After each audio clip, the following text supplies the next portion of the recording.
veteran of the industry, so to speak, someone who does, I do crypto, I do blockchain, obviously. I also do a lot of other tech companies. I started several in the space, including Blocksphere.id, which is a consulting company, and Blockchain Zoo is something I also started. Oh, Now, Blockchain Zoo was yours. Wow, I heard about I that was the name. yeah, I co-founded Blockchain Zoo, and this was way back when, right? 2017. I left IBM in 2017 to start Blockchain Zoo together with a bunch of friends. And I was actually one of the co-founders. There were eight co-founders, right, including myself. So yeah, that was that's my history. And like the Bloomberg people knew me. I was interviewed by Bloomberg several times anyway, so they used sort of like my footage for a few things that they do.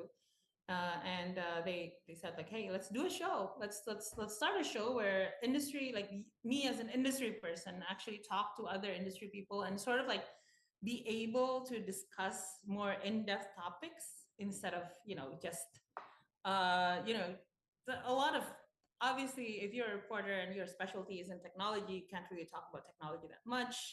I bring sort of like for a more informed way of doing things by basically having that experience. So it's a bi-weekly show. It's Bloomberg Technoz. Just search for that. We're on IMDb. We're like there's like past episodes are on IMDb as well. YouTube, the Spotify, if you prefer it on Spotify. So yeah, that's what I do. I interview a couple of people, usually very industry focused people, crypto, blockchain, AI, even quantum computing. There's an upcoming episode. Yeah. Wow, we definitely need something like this in Singapore. It is just, Yeah. I mean, Singapore has really grown as I won't call it crypto hub because they don't want to use this name, but like a lot of licensees and so on. But like recently, I have seen a number of the politicians saying that to tell customers not to touch crypto, and then they're giving licenses. I hope Mm. this we solve this one day because awareness is what's missing here. Like if we have a show like yours in Singapore, interviewing the different founders, the licensees, it might give the right story, right? Because the narrative here is still quite in flux for some reason. So I admire that you have this show in Indonesia.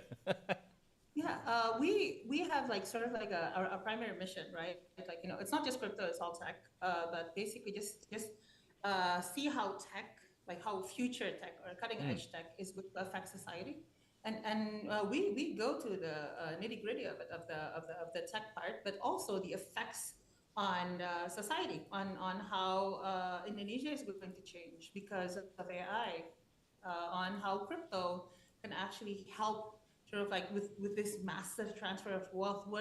How is this going to change sort of like society in general?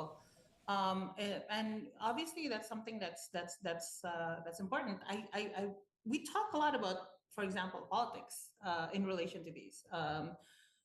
2 episodes, well, 3 episodes, we actually talked about like how Trump and crypto uh, in the US are actually like this is actually positive for the ecosystem as a whole, including in Asia, in Indonesia, from my perspective. There's so many things that sort of like we can show to the government, like or to large private companies in Indonesia, that implementing blockchain is actually a very good idea. Like when Elon Musk mentioned that he wanted to put the treasury on the blockchain, Oh, right? that That was that huge. Yeah. discussion, right? That was actually something that people don't realize in government, that hey, yes, of course, but the thing is, like, as the association since 2017, I've been pushing for this. We've been pushing for this, right? You and I, and Hansen. Blockchain Zoo, back then, we were pushing for a lot of, we talked to the World Bank, even. We talked to the Indonesian Central Bank. We talked to many, many banks and say that, hey, transparency is key, and the future is transparent, and the future is decentralized. So why not start implementing this? I think What was some of the reaction? Any interesting ones? Oh, there was a lot of, let me tell you, there's a lot of people in the government who are really interested, like, with this, right? Decentralization, transparency. But to say diplomatically, it does not always align with what their organizations want to do, since sometimes it actually just causes problems internally for them. So we have done a lot of POCs or test projects or smaller projects within a bigger project, but we haven't, like at least me, like we haven't really done a massive project that's totally centered on a blockchain that is really actually fully decentralized. There's a lot of private blockchain implementations, which are good as well. Like that's something that a government should actually have. But yeah, there has been pushback, right? With Trump there, at least we can say that, hey, the US is already implementing this. Why are you not? Yeah, exactly. And it's not even Trump. If the way that we're seeing how the two parties are fighting, there may be three consecutive administrations True, from the Republicans. It's true. basically 12 years Yes, max. Yeah, right? yes. There might be actually like a whole generation that's just going to know crypto as like an asset class, because the party that's in control and going to be in control, I think, for the next decade, is a party that is very pro crypto and really understanding of sort of like the personal liberty side. Governments is inherently like like governments are inherently centralized, right? So sometimes it is a bit hard for them to sort of like realize that, hey, this type of centralization can still work with decentralization, because like you still report to the people, and the people still want that type of transparency, right? That type of trust. So like this is a government that recognizes that, and I feel that I feel very positive about the future for us Yeah. in crypto. Yeah. And why these 12 years is, if max, let's say the best scenario is 12 years with JD Vance taking another two just as the best scenario, it's basically three halvings on Bitcoin. That's how I see it. When you have three every Bitcoin cycle halving, I'm not saying it's causal, but the observation is every halving it just goes insane. You have three halvings, and by then, if I know executive orders can actually be overturned by other presidents, but if we Right. have three Republican administrations, wow, and three halvings, Yeah, how, yeah, how, how, are you, how are you not going to make it into legislation? It is not common right, sense to repeal it. Yeah, right. yeah, I think there's like we talked about a few concerns that are like on Twitter.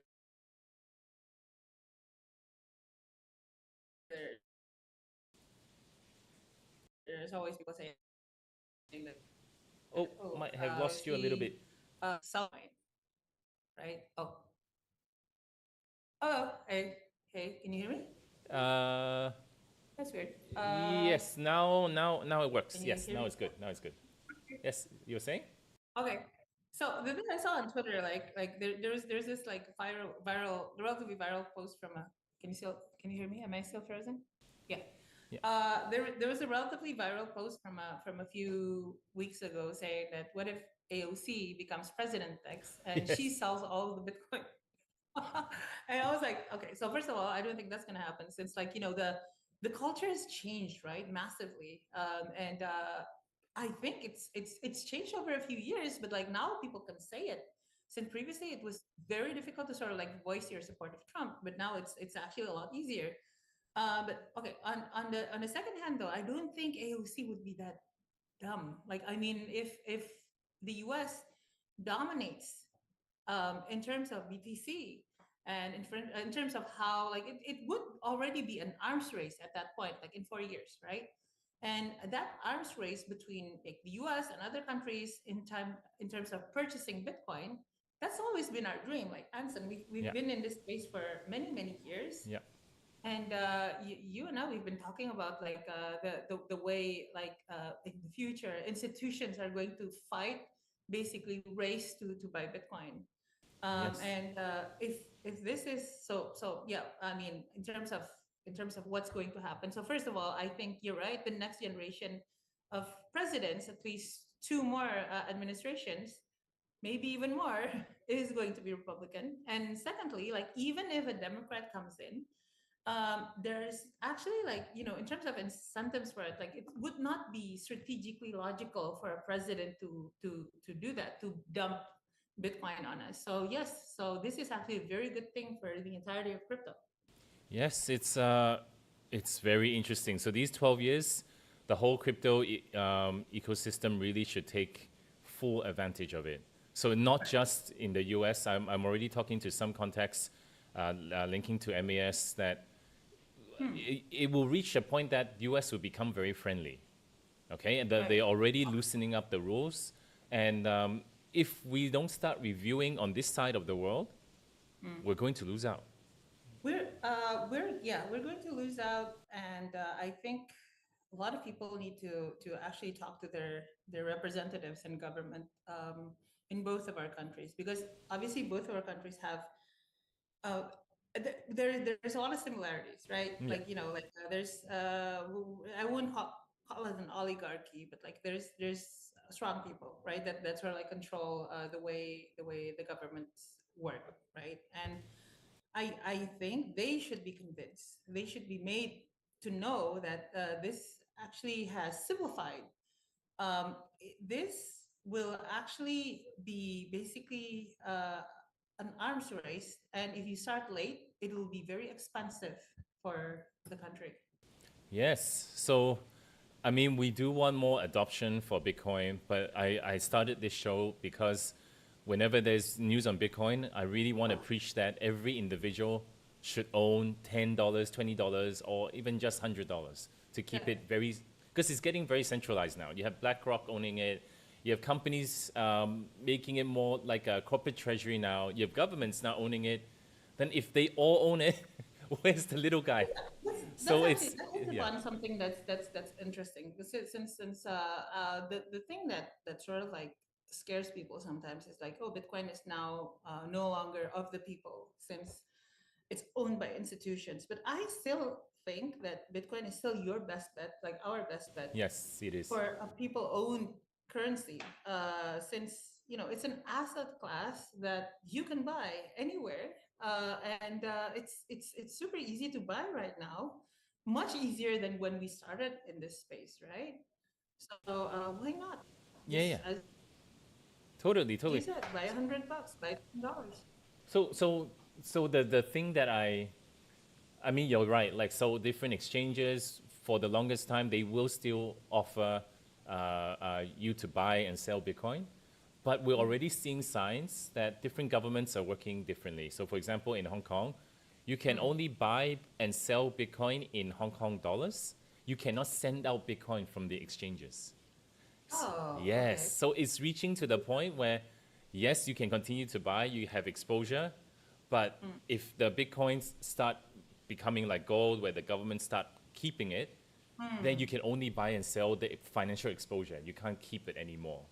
It's, That is yeah, no longer at that point. It is no longer Bitcoin. Like well, obviously, when you buy something that is derived from Bitcoin, like if you buy an ETF, for example, like that's a different thing, and it's still a positive, but like it's only positive as an asset class. correct. But the other thing about Bitcoin is that you have control over transactioning, like the flow of transactions that you have, and that shouldn't be removed from the asset class. That's actually a strong part of the asset class that needs to always be there.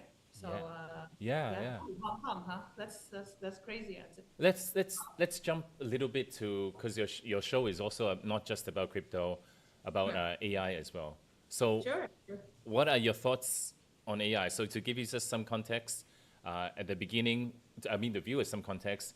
At the beginning, ChatGPT became very big, okay, and then people started just thinking, oh, ChatGPT is just for messaging, and then now it's very pervasive into different sorts of technologies, and especially one of the keynotes by Jensen Huang at the CES that changed a lot of things. Like when he was saying that the AI GPUs that they made enable the AI, and now the AIs are mature enough to actually enable their GPUs because they're Mm. able to predict pixels on the screen, simply speaking, and then it makes the hardware even cheaper now. So things are moving big. But what are your thoughts on it so far? I've been sort of like my background before like all of this, before crypto even, like I was actually an AI researcher like for at my college. So I graduated in 2008 with an I made an expert system for graduation, basically an expert system Wow. for environmental impact assessment, and it is back then it was probably the only one of its kind in my country. It is an expert system that you talk to, and then it writes an environmental impact assessment report. I'll send you the link later on Twitter. Okay. Okay, so that's I still have the paper. But anyway, that was my background. So I sort of left the AI field for crypto a few years ago, obviously because like there's so many like crypto consulting projects.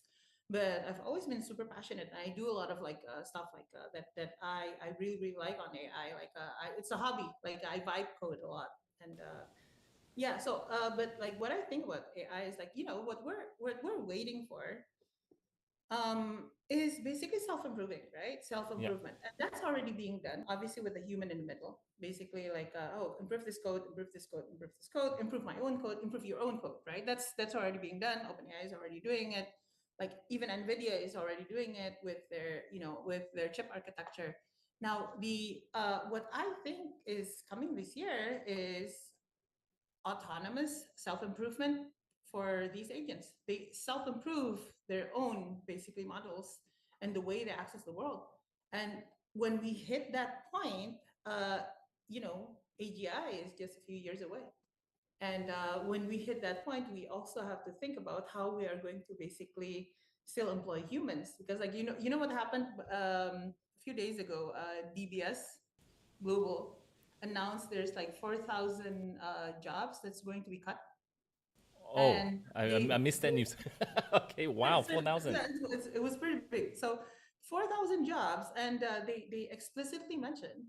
I think an analyst explicitly mentioned that hey, this is because the roles cannot be adaptive to AI, and that's sort of like Mm. the key point of this, right? Like a lot of people are going to be losing their jobs since like even code is going to be replaced. Like a lot of code is going to be replaced. Like right now, the people who only code with AI, their code still has a lot of mistakes, right? They still don't have like all of the basics of like the architecture and stuff, right? But that's actually going to disappear pretty soon. Soon, like these code are going to be a lot better than even like how what humans can code. Yeah. So I think one thing that we need to all watch out for, if you have a company, if you own a company, run a company, start thinking of how a role that is under you can be improved with the help of AI. So instead of like having like one employee do one thing, it's one employee do like 20 things and scale up. And Yeah. that's where the battle is coming. Like we're trying to sort of like determine the future, and the future is coming really soon because the singularity is actually in just a few years away. And before that, if we are positioned correctly, if our companies are positioned correctly, so we can still produce with the help of AI, that would actually help, and we could actually still be part of that world, of that ecosystem. Yeah. I am not saying the word science fiction anymore. We're actually going to science nonfiction now. It's not fiction. No, Yeah. I it's mean, seriously. I use Cursor to play around. Cursor has I do improved a use lot. that. I do use that too. I have it on this laptop. Yeah. Oh, like Yeah. now with Sonnet, Claude Sonnet Mhm. 3.7, you use the agent mode. It is insane. Okay, the guys that are smearing the AI vibe coding are actually the normal developers talking about the debugging side of things. But if Mm, you mm, see how it actually debugs, and if you look into the mm, future, it's mm. going to debug way faster than any developer out there. Right. So my background is also coding, right? And one thing that I always hated is debugging. Like Oh it's yeah. it takes a lot more time.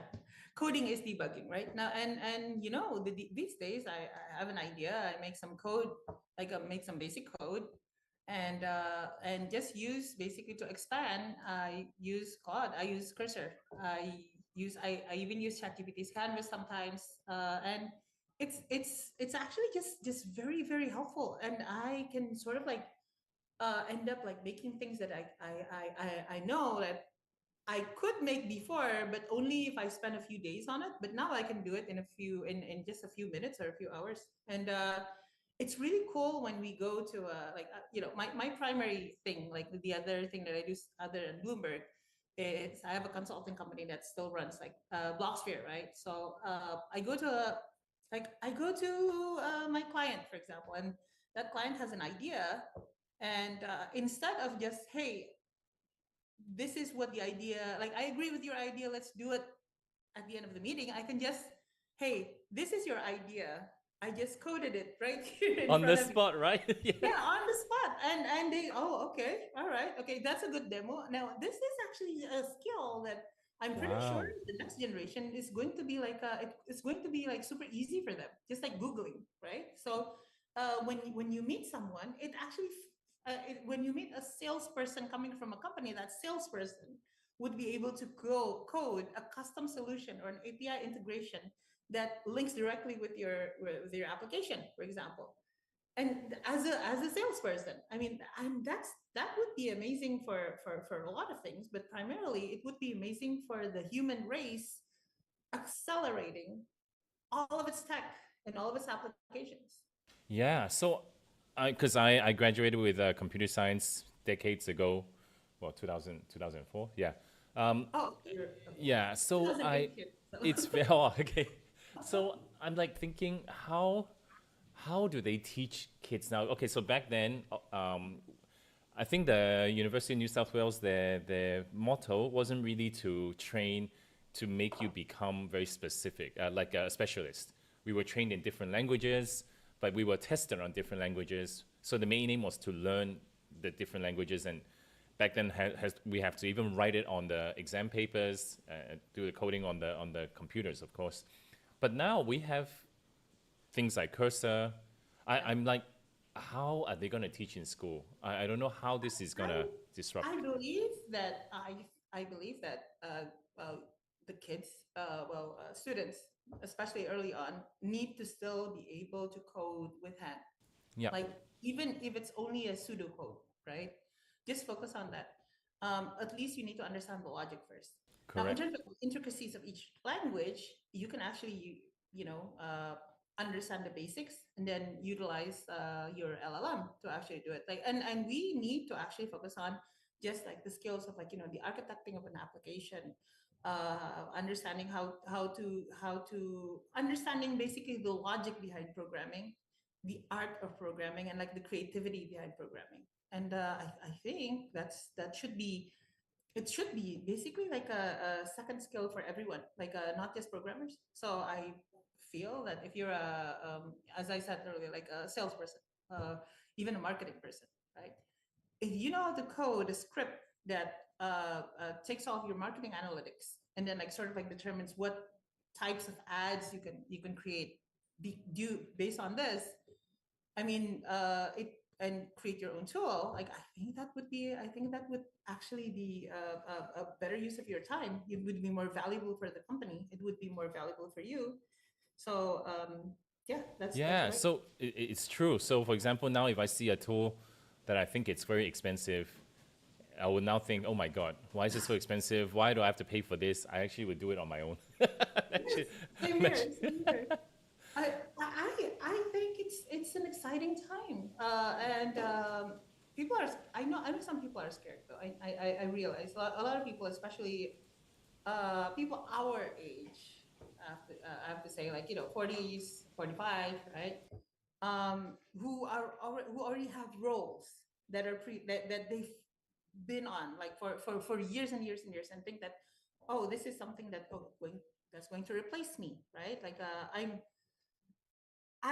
that is actually still something that, reskilling for that is actually very important. Like, reskilling for the coming of AI is actually very important, and showing that even within your own role, you can still actually utilize AI to add value to the company, or add value to your project.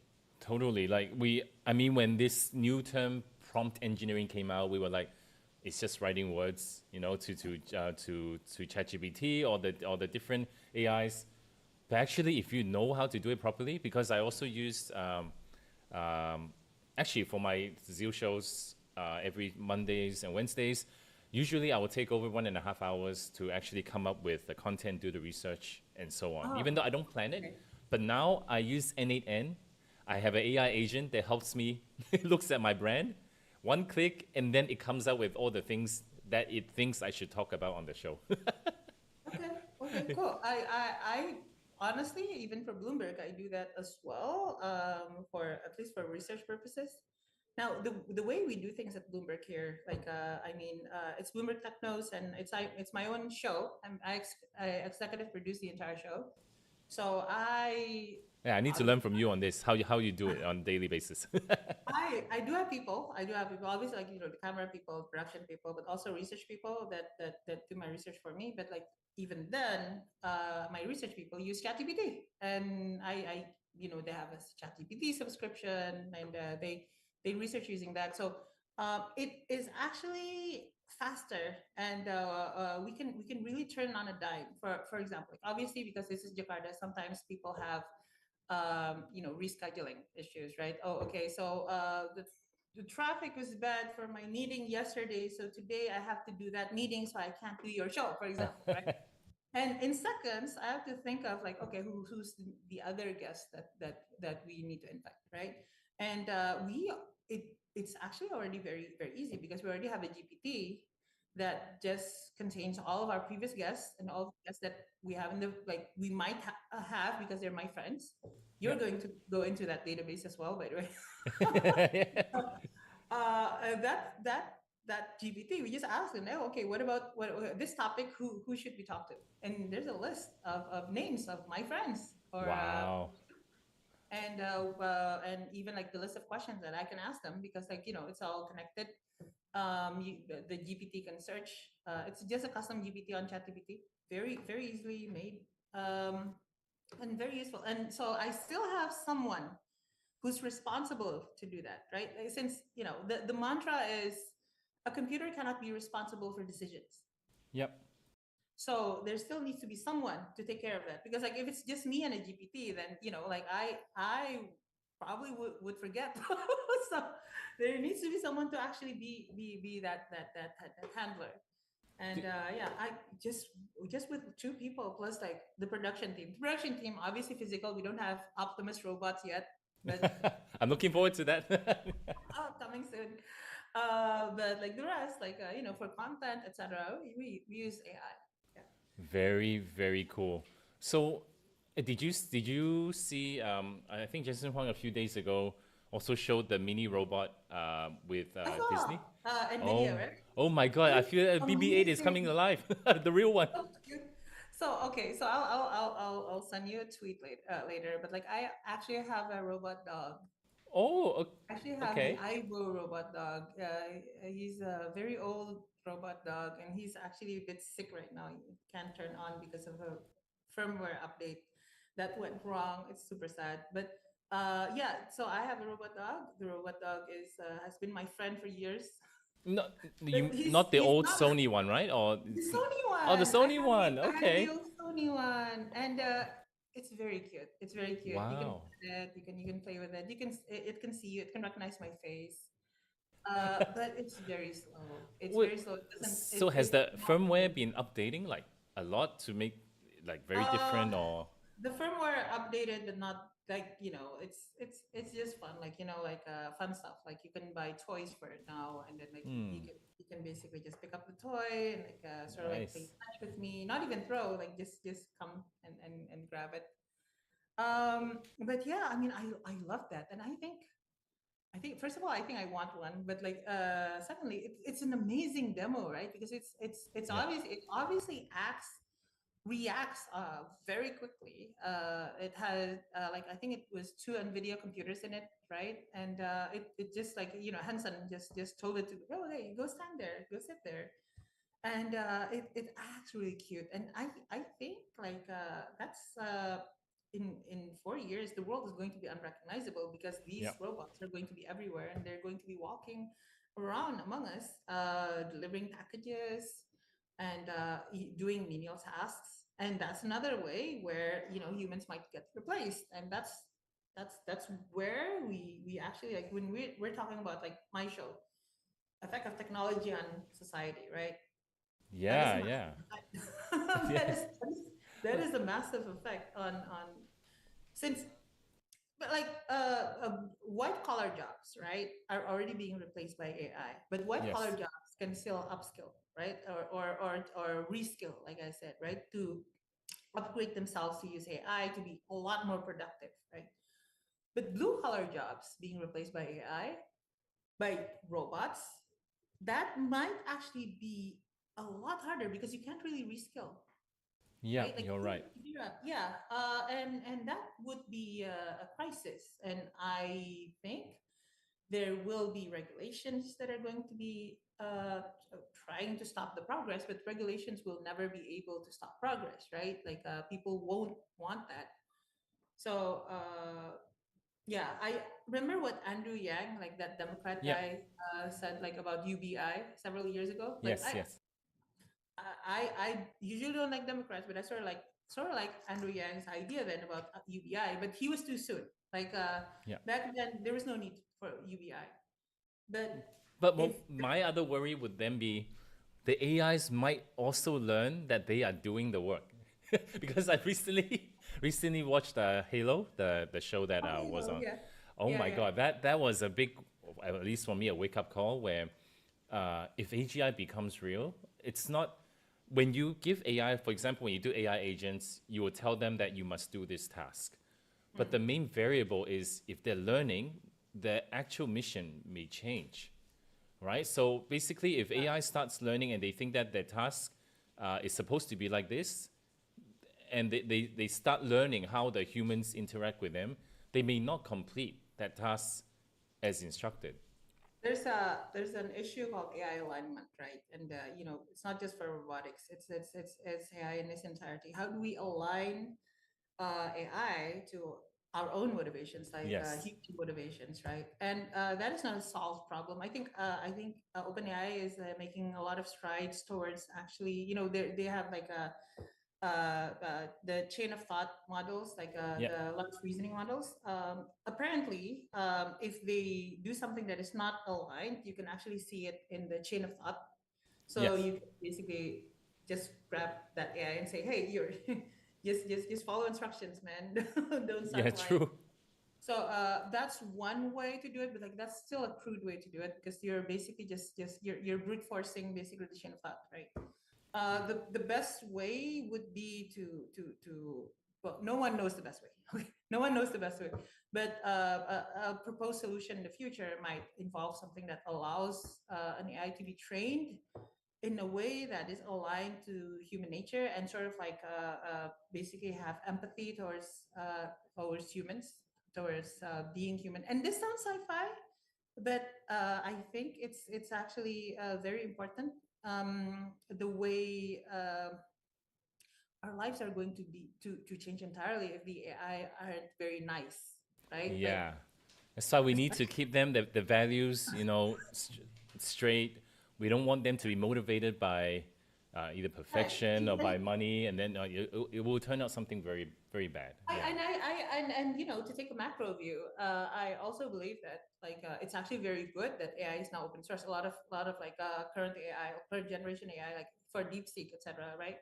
I think it's very good because in my experience, open source has always been like this. Like it's always there's always been like risks, Yeah. right? And there are risks like people hacking into like putting into fake modules inside of PyP, for example, right? And or stuff like that. Obviously, there's issues there, but there's always sort of like a uh, again an arms race, right, between people trying to f up the open source code and the people maintaining the open source code to still work okay, right? Now that race needs to be done in AI and not just and if in the future, for example, one of the AIs, I don't know, from Perplexity or OpenAI, turns out to be an AGI that is not very nice, or an ASI that is not very nice, the only entity that can fight that AI is another AI, right? So the fact that open source is here for AI actually helps, in my opinion, helps safeguard the AI as a whole, as our, not just AI, but also our human race as a whole against rogue AIs. It's true. Just like how we the Bitcoin code was open source, right? And Yeah, everyone starts looking at it, making sure that it can grow, and so on. You're right. Yes, open source is very important.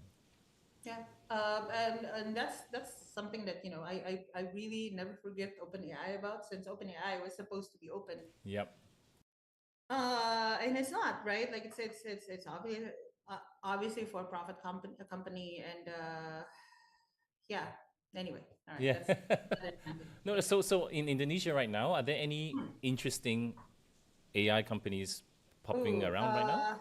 so we tried. So there's one called um so the Goto Corporation, the Gojek Tokopedia Corporation, like the massive unicorn, Yep. actually tried creating an LLM, Oh.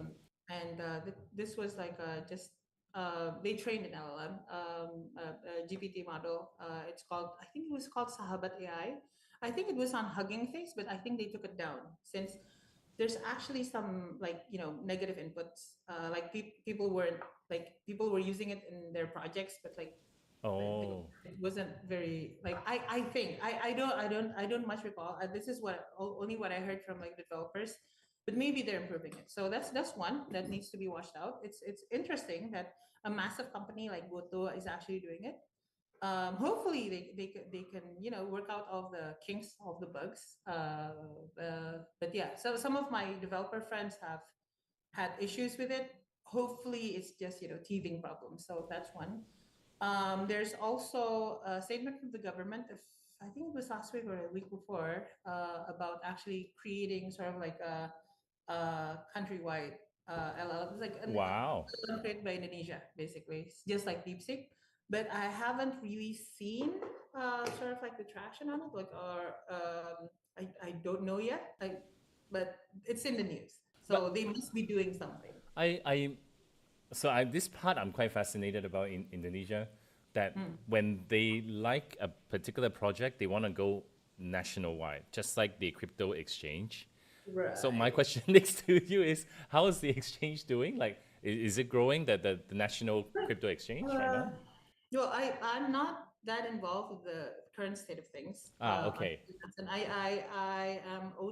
sit on the board for the Indonesian Blockchain Association, Ah, but yep. only in the board of ethics. Oh, So I only sort of like deal with ethical problems. All I can say is there's no ethical problems yet, I guess. I don't know. It looks like there's growth in the market.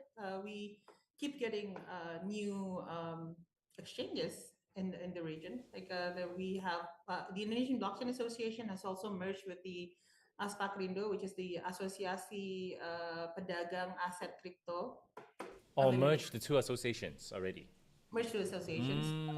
Okay. We it's a, I think it was last year, and but there's a lot of things happening, and that means, like, my association is still sort of like the biggest one for the region, and I think we also have, like, the ear of the government as well.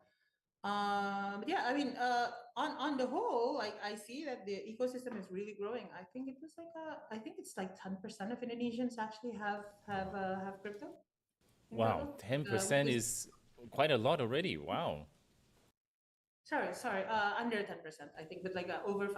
I forgot exactly how much. I think so. We have like 280 million people. I heard it's like around 20 million people. That's That that's still very good. Your 10% is like yeah. 20 odd million, you know. Yeah. Let me check just to make sure. Sure, no My problem. my website for this one is asosiasiblockchain.co.id. That's the Indonesian Blockchain Association, and our members are all there. Our partners are all there. Access and Idaxa is there. Idaxa, you're with Idaxa as well, right? So Yes, all there. still there with it. And we're trying to do something on a stablecoins conference soon, but a lot of logistic nightmares. Still trying to deal with it. Yeah, yeah, Oh yeah, yeah, I yeah. could see that. But yeah, Uh, I wanted to bring back something interesting, but it's sidetracked, but it leads to the main topic. Do you realize that everything that we talked about, like for example, the robot dogs, the Sony dogs, I actually started using those during university. We had oh, to do a competition. This is 2004. okay, We there's a soccer competition to program the robot dogs to play soccer. okay. So that was Yeah, my first exposure. And then now, 20 years down the road, now we really have these robotics. And right. two, something very different too is, our luggages that we use today are now four wheels, right? Japan had it long time ago. Like somehow they are very early, but and also another example is I remember talking to a senior official at the ADB, Asia Development Bank, which is basically a Japanese government sort of run bank. Yeah, They was basically saying, and also at the FedF with the policy development group, very early on, they loved Bitcoin already. They yeah. know about payments. They said to me that payments needs to be disrupted. We always go with the new tech, but they are always early. I just want to make this point that the You know, Japanese are always very early. I feel that Asia as a whole, someone once said that the future is already here. It's just not distributed correctly. Oh yeah, that's a good one. Yes, Yeah, I mean the distribution of technology, like we have access to these things, and we have like since we've always liked the tech, right? We're tech people, so we're always there. It's just to take another example, Indonesia now everywhere when you pay, you use QR to pay, right? QR payments are almost universal in Indonesia. yes, And many years ago, we only did that for Bitcoin, right? Remember, yes.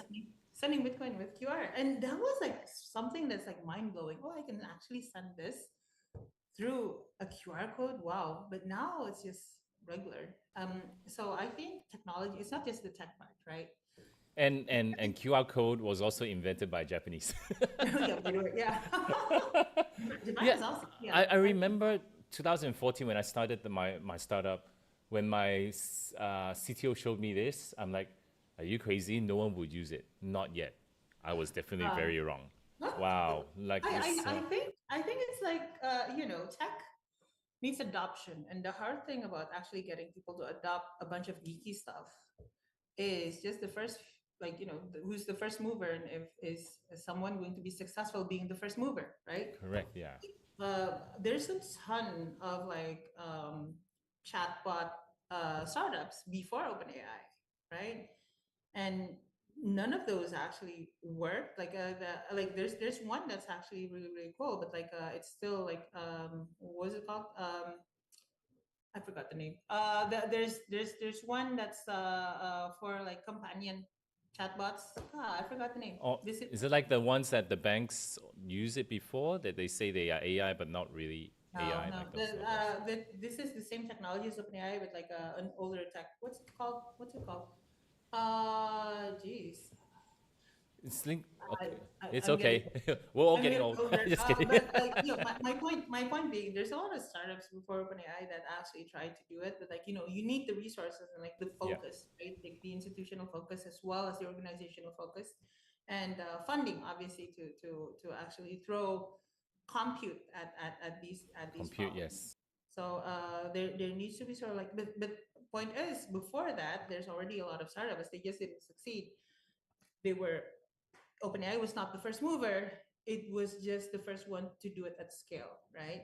So it's also the same with other tech, like QR codes, QR payments. Like they've been around for years. A lot of people are will try to push it with Bitcoin, but also not just Bitcoin. Like a lot of people transacting with QR, but required them to not be just the first mover, but also the first mover to get adoption, and not just adoption from the people, but adoption from either a centralized body that can push top down, or something that goes viral, like Bitcoin, like other crypto, that that basically pushes people to actually use it.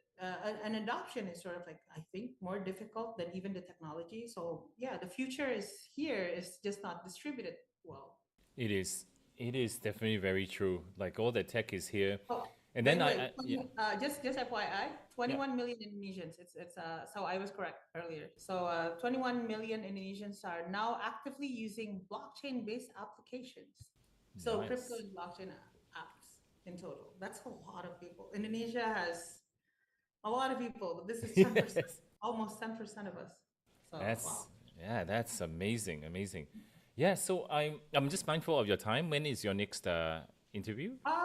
Yeah, well, I mean, like we can do it around more like 13 minutes, 30 12 minutes. minutes. Yeah. Yeah, because I have a lot to learn from you, especially Okay. now now doing this show.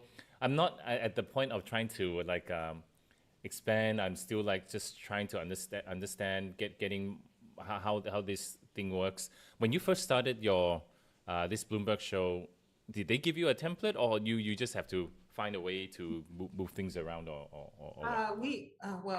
They just like when during discussions with me, they just said like, hey, like do it like Lex Friedman, right? Oh, Okay, right. Lex Friedman is awesome. I watched Lex Friedman a lot. Like just like Joe Rogan, right? But Joe Joe Rogan's a Rogan, bit yeah. different because Joe Rogan is not an industry person, so when he interviews people, he doesn't really like give in-depth questions that much compared to Lex. Lex actually asks a lot of things that normies don't ask, right? So Hmm. uh, we just use that template, and obviously Bloomberg is more of a like a TV type show instead of like a podcast style show. So we sort of have had to adapt to that. But The were there things that you were allowed to say, not allowed to say? Like there's a sort of certain guidelines?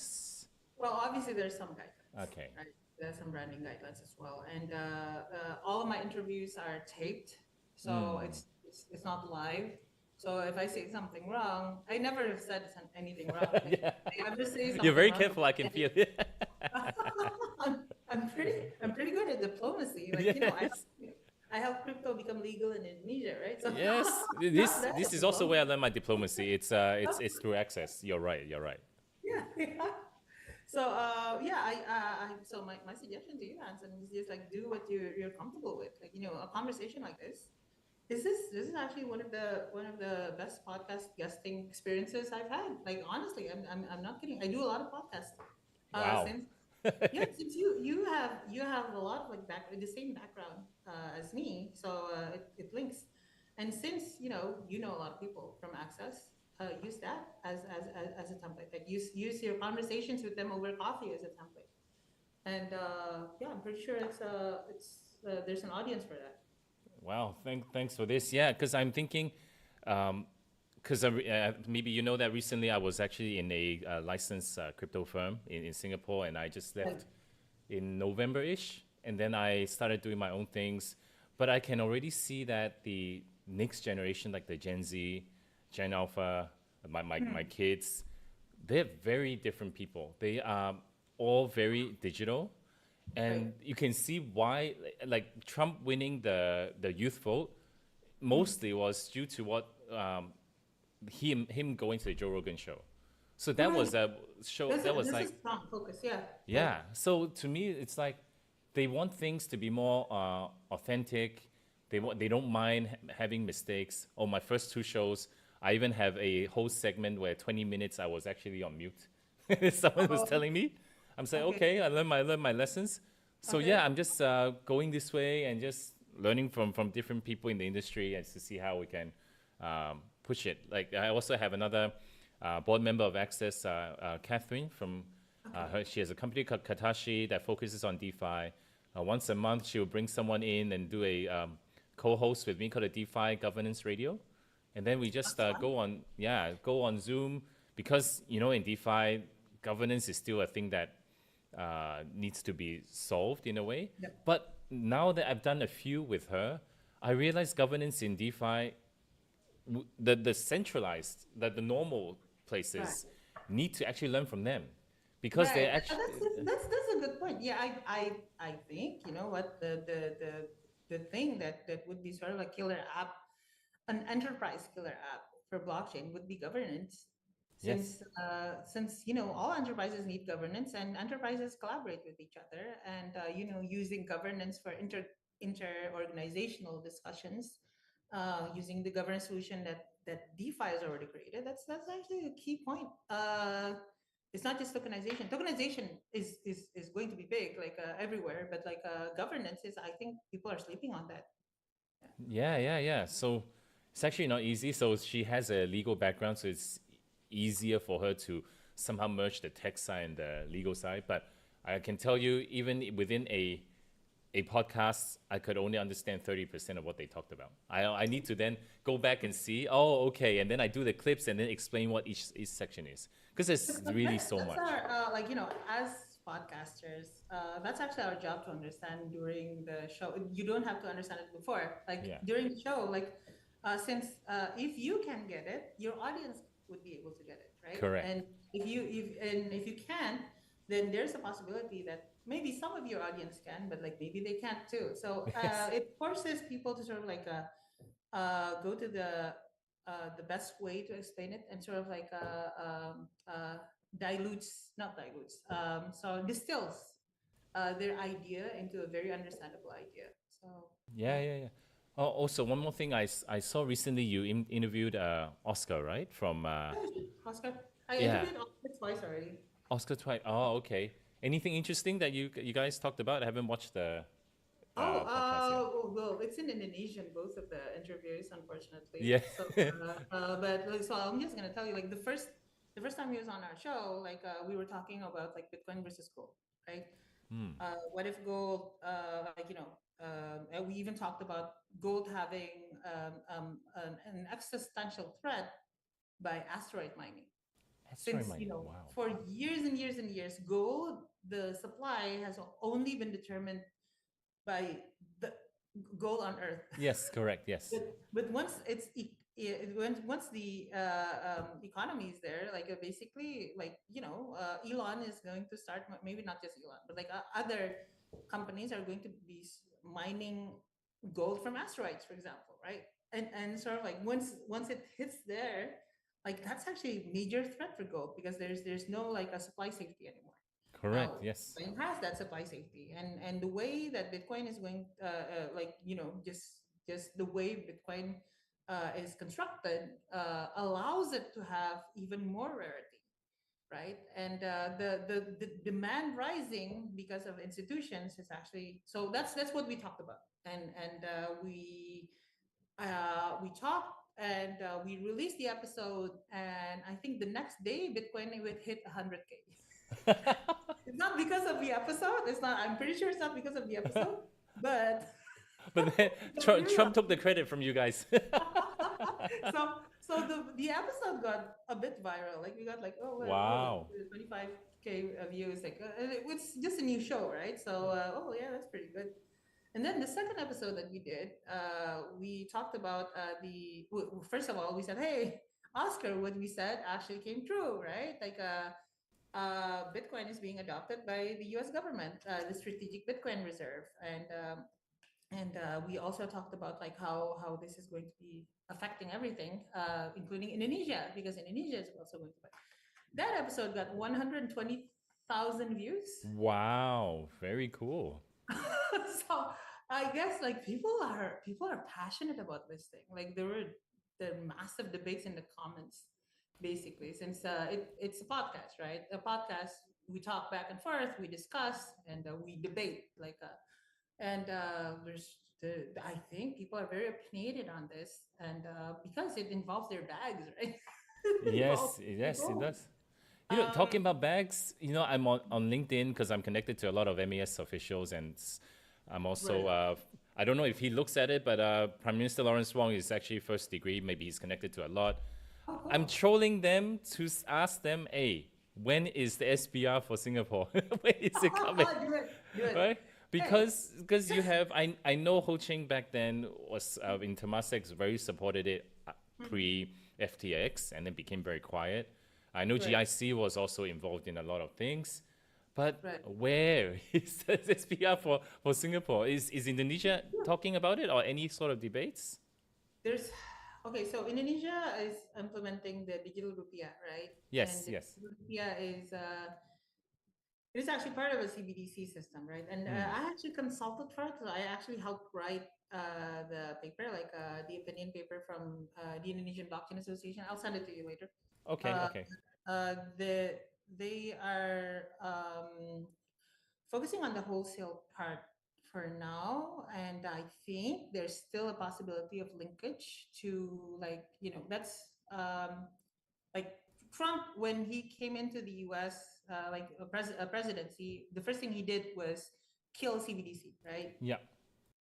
Now, after killing CBDC, he said, "Hey, everything's Bitcoin, right? Okay, so this is the reserve, right? So uh, that a lot of people out there are thinking that, oh, because Indonesia is implementing digital rupiah, there might not be a room for Bitcoin, because like it's diametrically opposite politically, CBDCs versus Bitcoin. But I think, in my opinion, there's still room for it. Like there's still room to sort of like make a linkage, since when you're talking about like a CBDC system and it's a money supply, and the money supply is backed by like whatever it is, like the backing can still be Bitcoin.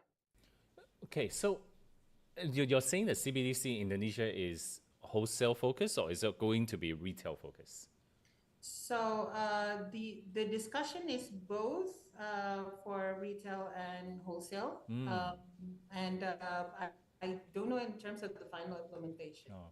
You see, I am Right? If not. it's focused only for digital rupiah, then it might actually be possible. But even if it's also the wholesale part of things, in a country, only basically only the treasury, the central bank takes care of the treasury, and the treasury can be based on Bitcoin reserves. I'm saying that there can still be coexistence between the two plans.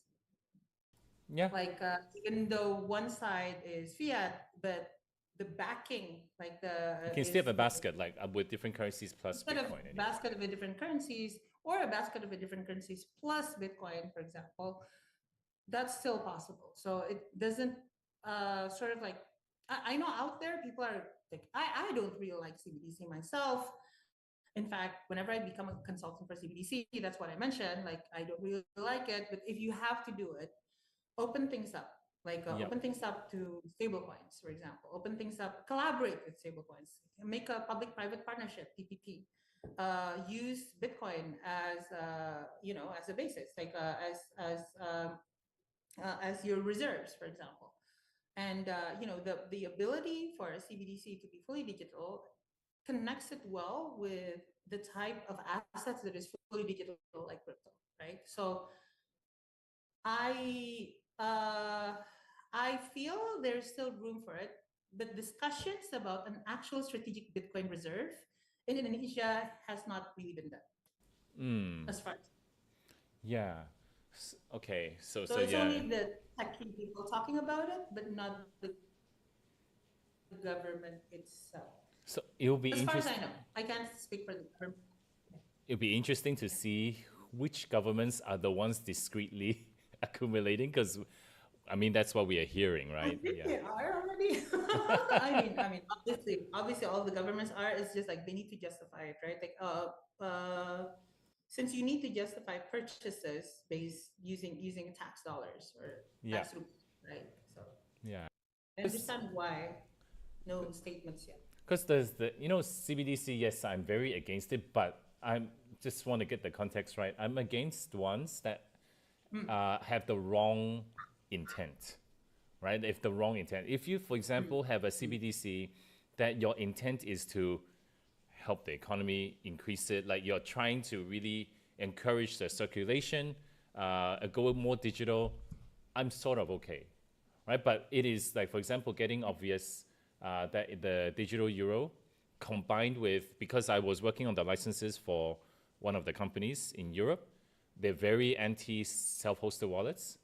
Plus, the news that von der Leyen came out mm, is to say that because of the rearmament, they're going to have a $800 billion fund for the mm, rearmament, and mm, at all costs, including personal savings, Mm. That one I don't like. Wow, I'm definitely not gonna get a European bank because that becomes IOUs already. Europe is gone. Yeah. There's too much, like there's too much to get into there. It's just like it's yeah. I hear you though. A CBDC that's created for control, for overt like government control. It's actually not a very good idea because like like it's you can censor money in your wallet, Yeah. right? Like you have a wallet that's yours. It's not sovereign to you anymore, right? Yeah. So yeah, I consult for the Indonesian CBDC and I also consulted for the US CBDC actually. For Mm. this was back in Biden's time, right? So this was when I was in Miami in 2022, and I'll Did send you some of the did articles. you? But like point like I made the point that why have a CBDC that doesn't actually have like that doesn't actually already recognize the existing US stablecoins. Obviously, stablecoins are private. They're not government owned, right? But first of all, the tech is there. And secondly, it is also a sort of money supply, even though third rate money supply that's not actual dollars. Why not collaborate? Why not just integrate with them so that there's one ecosystem? So if you have to do it. Now, the thing is, like, I feel that a lot of governments in the world, and that I think includes the Biden government, really wanted CBDC for control, not CBDC for ease of transactions, Yeah. programmable money, etc. They consider the programmable money, etc., as buzzwords that to be shown, but actually it is policy can be implemented directly to the money in your pocket, Yeah. right? And oh yeah, okay. So if you have a dollar, then that dollar is no longer there because you I don't know, you spoke against the government one time. Yeah. That's the danger, right? And that's why I personally do not like CBDC. I mean, my opinion has evolved about it throughout the years. But if CBDC needs to be implemented, integrated with other digital assets and make sure that it can, interoperate. That interoperability would be sort of enough to actually still have sovereignty. Like is in the case of like if I want to be as sovereign as possible. I keep my money in Bitcoin, but like I can still sort of like reduce sort of my sovereignty, but like increase the spendability of the money by swapping it to a digital rupiah, for example, or a digital dollar. But yeah. Yeah. Yeah. Yeah. Have you guys also looked at the Swiss one? Because the Swiss one No, is quite interesting. They are trying to push for a CBDC where the central bank only will touch the supply. They cannot see they cannot see the movement. I don't know how the tech works, but they're very pushing for that. And then I was in front of all the on LinkedIn and talking to the other MAS officers. I said that's the only CBDC that I support because interesting. because Tell me the, some more details. yeah. Send me some more details later Yeah, yeah, after. yeah. I'll send you that one because that way you still have the separation of the scope of different departments, right? Why I'm saying this is, I was at the FATF, a Financial Action Task Force event. I think it was last April, and then there were many delegations from governments from different places around the world. So there was also a huge delegation from PBOC, the Chinese central bank, right? Then I was very shocked, but I was not surprised. They actually were saying that, hey, we already did a CBDC, it's going well, but we have a problem. We are both a regulator and a player. How do we regulate Ah, this? interesting. Okay, Yeah. because if you're both a regulator and a player, where the conflicts of interest are there. Two, Right. there is no supervision on the actual on the actual circulation because Yeah. Yeah. it's yours. So they actually raised that thing, but and That's so that's point so one. they Yeah. do realize that there's actually an issue there. Like I mean, Yes. even China realizes that. Yeah. That's something the centralization of power, right? Like that's why like a lot of CBDCs have issues because it is effectively very centralized and like these bodies are just like one, even though they're using a blockchain or whatever, it's still like programmable money that's running on top of a platform that's owned by one side, right? Which is the government, which is the bank, and it actually strengthens your control if you're centralized.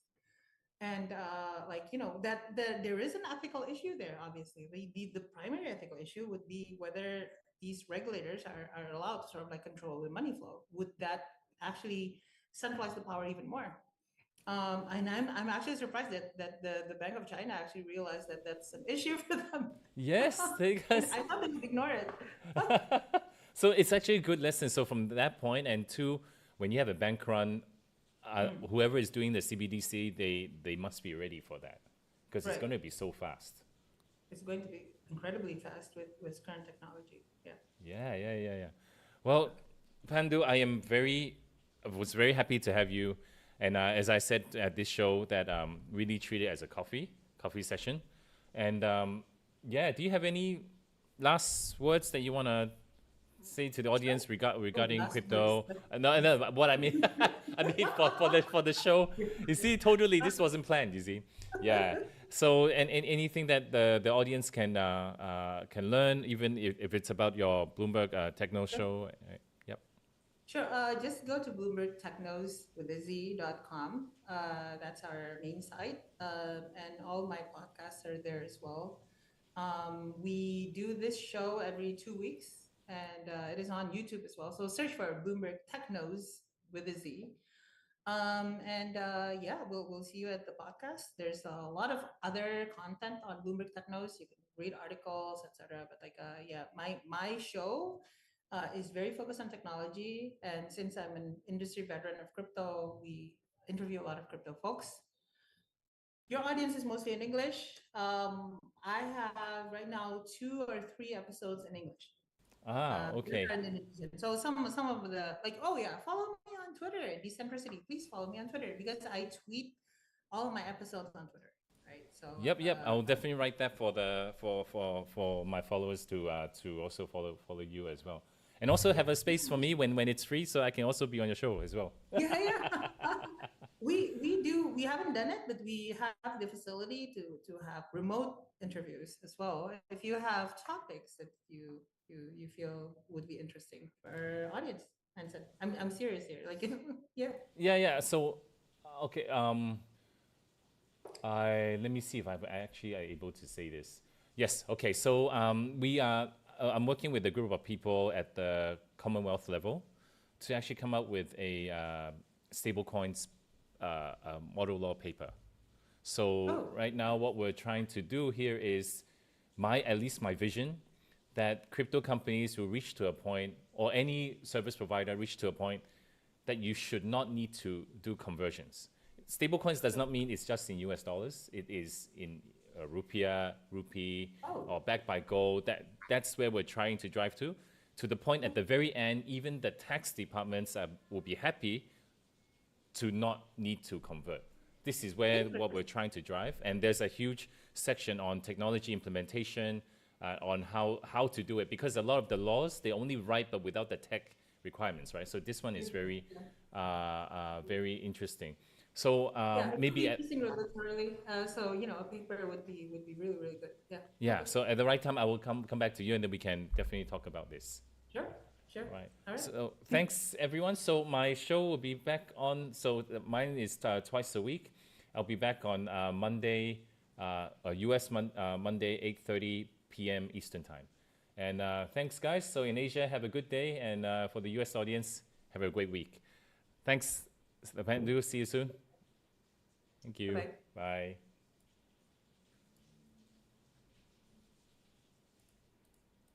Okay, stopped. Everything stopped.